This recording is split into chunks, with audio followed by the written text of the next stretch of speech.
আপনারা দেখছেন news now, খবরের নতুন ভাষা।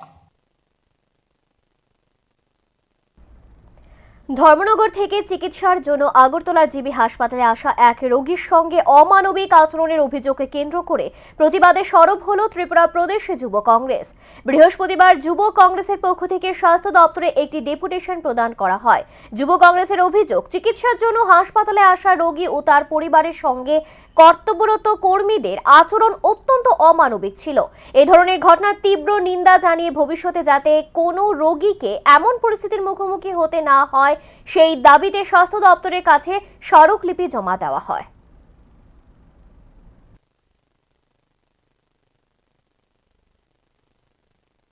সম্ভবত 4 তারিখ অগাস্টের আমরা সোশ্যাল মিডিয়ার থ্রুতেই এবং নানান নিউজ চ্যানেলের থ্রুতে আমরা এটা জানতে পারি যে আমাদের মুখ্যমন্ত্রী প্রত্যেক সময় যে বলে যে জিবিতে খুব ভালো চিকিৎসা হয়, সেই কথা শুনে মহস্বল থেকে চিকিৎসার জন্য অনেক আশা নিয়ে অনেক পেশেন্টসরা আসেন, কিন্তু আমরা দেখলাম সেদিন একটা ডেন্টাল পেশেন্ট এসেছিল জিবিতে এবং ধর্মনগর থেকে এসেছিল এবং অনেকক্ষণ দাঁড়ানোর পরে তাকে যেই ডাক্তারের কাছে রেফার করা হয়েছে সেই চেম্বারের সামনে উনি যখন দাঁড়িয়েছিলেন, কিছুক্ষণ পরে উনি ডাক্তারবাবুকে হয়তো বা অত্যন্ত ওনার ব্যথা ছিল বা ওনার প্রবলেমে উনি ভুলবশত হতে পারে, বা আমরা সাধারণত দাদা বলেই ডাকি, যে বড় ভাই বা দাদা বলে ডাকাতে অত্যন্তভাবে ক্ষুব্ধ হয়েছে।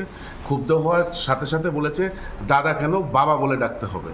এবং এটা খুব দুঃখজনক যে আজকে ত্রিপুরাতে যারা সরকারের সবচেয়ে প্রধান হাসপাতালে কর্মরত তারা এইসব শব্দ ইউজ করছে, পেশেন্টদেরকে বলছে যে বাবা ডাকতে হবে। এবং আমরা দেখেছি যে বাবা ডাকেনি বলে চিকিৎসা করেনি, ওকে অ্যাটেন্ড করা হয়নি। হ্যাঁ, নেক্কারজনক ঘটনা এবং এটা হওয়া উচিত না। যেই ত্রিপুরা রাজ্যের মেডিকেল হেলথ নিয়ে এত বড় বড় কথা এই রাজ্যের মুখ্যমন্ত্রী বলে, আজকে 24 ঘন্টার ওপরে হয়ে গেছে, সেই ডাক্তারের বিরুদ্ধে কোনো তদন্ত করা হয়নি। বড় বড় কথা বলে, প্রেস মিট বলে উনি বলেন যে চিকিৎসা 1 নম্বর চিকিৎসা জিবিতে হয়, কিন্তু আমরা কালকেও দেখলাম 25 মিনিটের বৃষ্টিতে জিবি হাসপাতাল ফ্লাড।